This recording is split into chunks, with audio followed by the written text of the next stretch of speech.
Good afternoon. Today, the United States of America is changing its relationship with the people of Cuba. In the most significant changes in our policy in more than 50 years, we will end an outdated approach that for decades Vamos a has failed to ponerle advance our fin a un interests. enfoque que por And décadas instead, no ha we avanzado en will nuestros begin to intereses. normalize relations En between lugar our de two ello, vamos a countries. empezar a normalizar las Through these relaciones entre changes, nuestros dos we intend países. to A través de create estos more cambios, opportunities for the queremos Americans and generar Cubans más oportunidades, tanto begin a para new los chapter estadounidenses como para los on cubanos, y relations empezar un with nuevo America. capítulo entre los There's a países de las complicated history Américas. between the United States Hay una and Cuba. historia muy complicada entre Estados Unidos y Cuba. Yo nací en 1961. 2 años después de asumir el poder Fidel Castro en Cuba, unos cuantos meses después de la Bahía de los Cochinos, que trató de derrocar al régimen de Cuba. En estas décadas, las relaciones entre nuestros países eran parte de la corte de la Guerra Fría.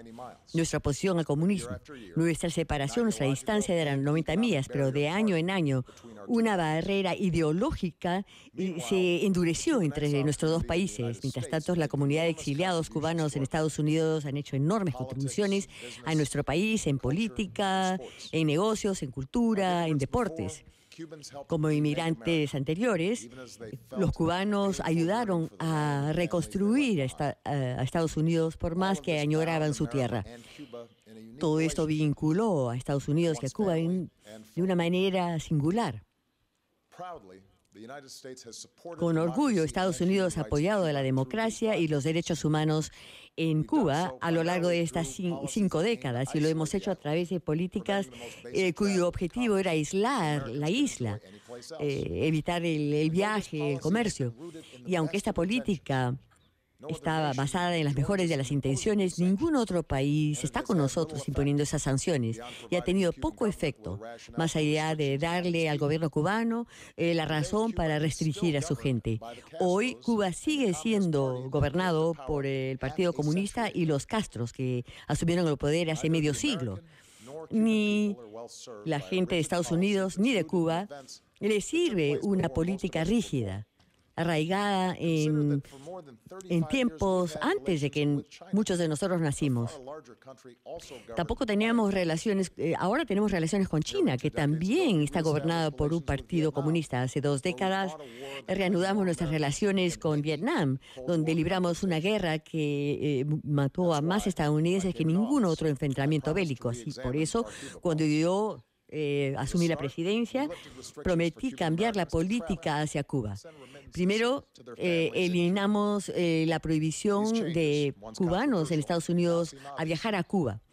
Esos cambios ahora son obvios. Los cubanos estadounidenses se han reunido con sus familias y son los mejores embajadores de nuestros valores. Y a través de estos intercambios, una generación más joven de estadounidenses cubanos han estado cuestionando esta política de mantener aislada a Cuba de un mundo interconectado. Bueno, yo estoy listo para implementar nuevas medidas, pero había un nuevo obstáculo: el encarcelamiento del subcontratista Alan Gross en Cuba por 5 años. Por muchos meses mi gobierno ha sostenido negociaciones con el gobierno de Cuba sobre el caso de Alan Gross y otros aspectos de nuestra relación. Luego el Papa Francisco me apeló a mí y a Castro que resolvamos el tema de Alan Gross y que liberemos a 3 agentes cubanos encarcelados en Estados Unidos por más de 15 años. Hoy Alan Gross regresó a su casa, se ha vuelto a reunir con su familia y por fin fue liberado por el gobierno de Cuba por razones humanitarias, de manera separada. A cambio de los 3 agentes cubanos, Cuba puso en libertad a uno de los agentes de inteligencia más importantes que Estados Unidos ha tenido en Cuba y que ha estado aprisionado casi 20 años. Este hombre, cuyo sacrificio lo han conocido muy pocos, le dio a Estados Unidos la información que nos permitió arrestar a la red de agentes cubanos que incluyeron a los hombres que hemos liberado hoy día. Ese hombre ahora está aquí en el país.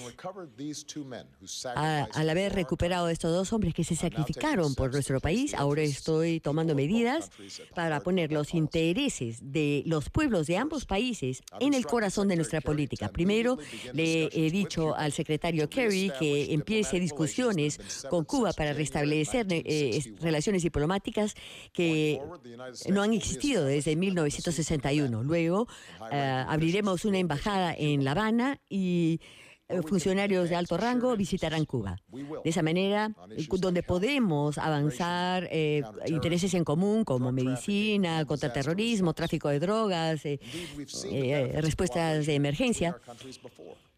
Hemos visto cooperación entre nuestros dos países antes. Fue un cubano, Carlos Finlay, quien descubrió que los zancudos son portadores de la fiebre amarilla. Cuba ha enviado centenares de trabajadores de salud a África para combatir el ébola.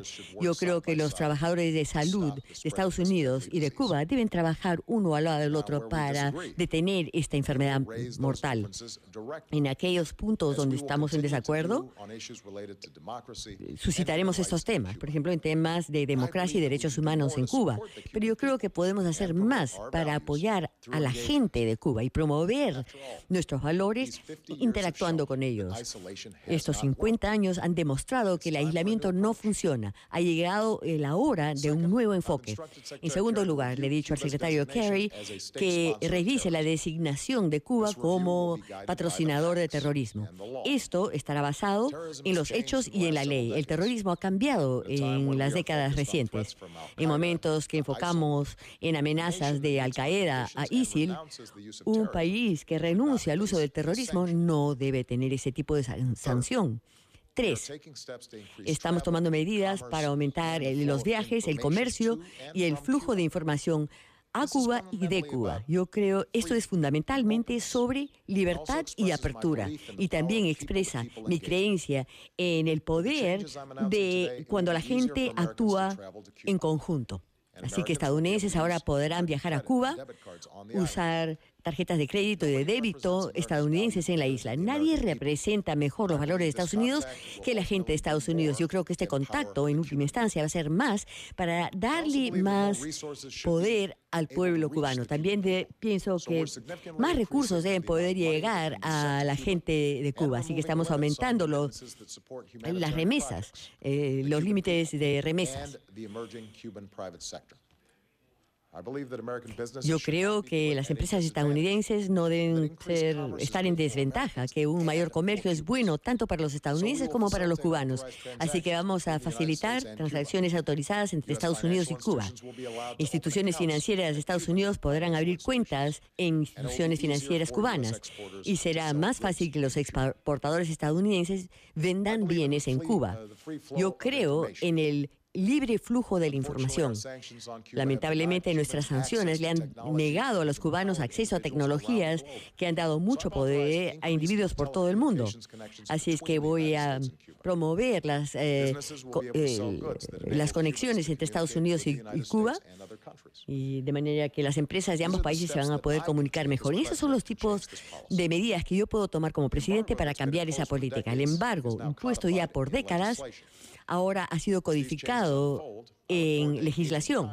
Al desenvolverse estos cambios, y le pido al Congreso que tenga un debate sobre la eliminación del embargo. Ayer hablé con el presidente Castro para finalizar todos los detalles y para describirle cómo podemos proceder. Le puse en claro mi creencia que la sociedad cubana se ve restringida por las limitaciones que tienen sus ciudadanos. A cambio de la devolución de Alan Gross y nuestro agente de inteligencia, acogemos la decisión de Cuba de poner en libertad a muchos prisioneros.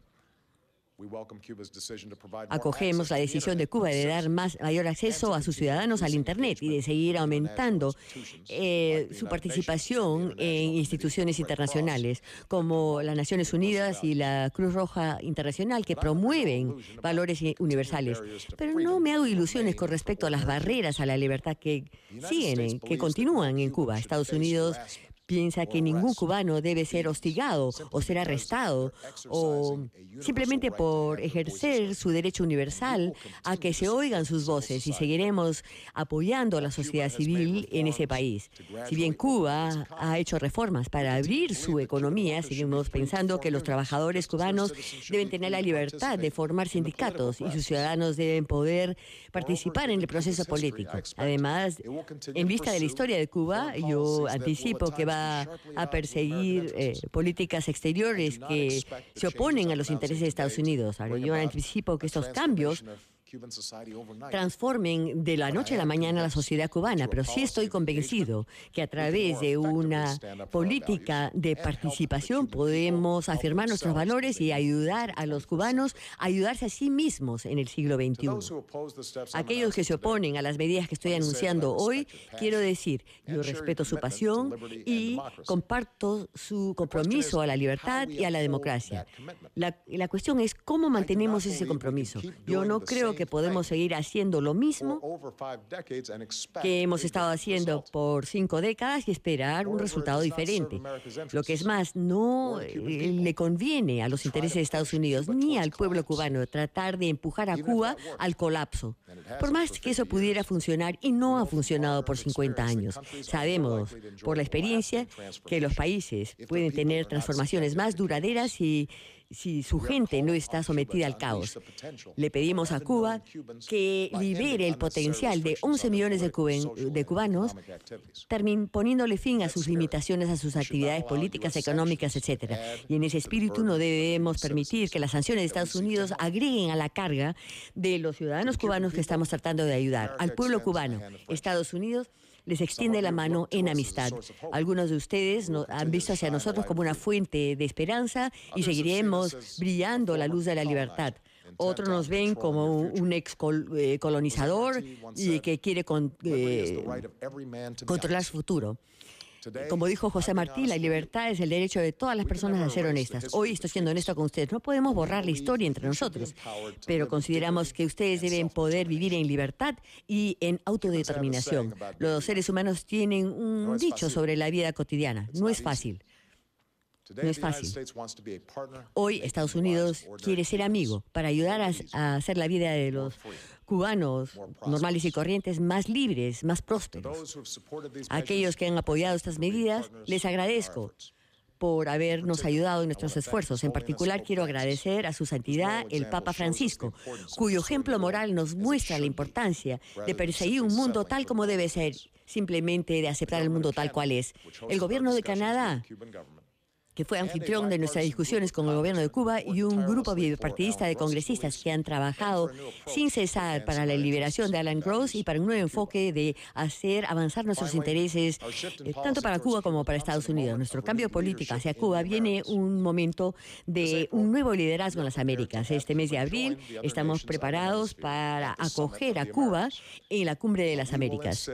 Pero insistiremos que la sociedad civil también participe, de modo que sus ciudadanos y no solamente sus líderes puedan formar su propio futuro. Y les pido a todos mis comandatarios que cumplan con la Carta Interamericana. Dejemos un legado, dejemos atrás el legado de comunismo e imperialismo. Y veamos hacia un futuro de mayor paz, seguridad y desarrollo económico. Eso será posible si trabajamos juntos. No para mantener el poder, no para asegurar ciertos intereses, sino para hacer avanzar los sueños de nuestros ciudadanos. Con ciudadanos estadounidenses, la ciudad de Miami solo queda a 200 millas de La Habana. Miles de cubanos han venido a Miami en aviones y en balsas, muchos con nada más que la camisa sobre sus espaldas.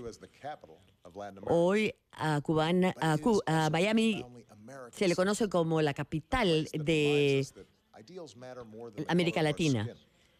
Pero los ideales son más importantes que el color de nuestra piel o las circunstancias de nuestro nacimiento.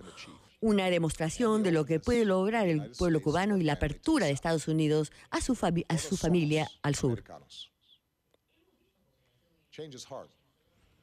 El cambio es difícil en nuestras propias vidas y en la vida de las naciones.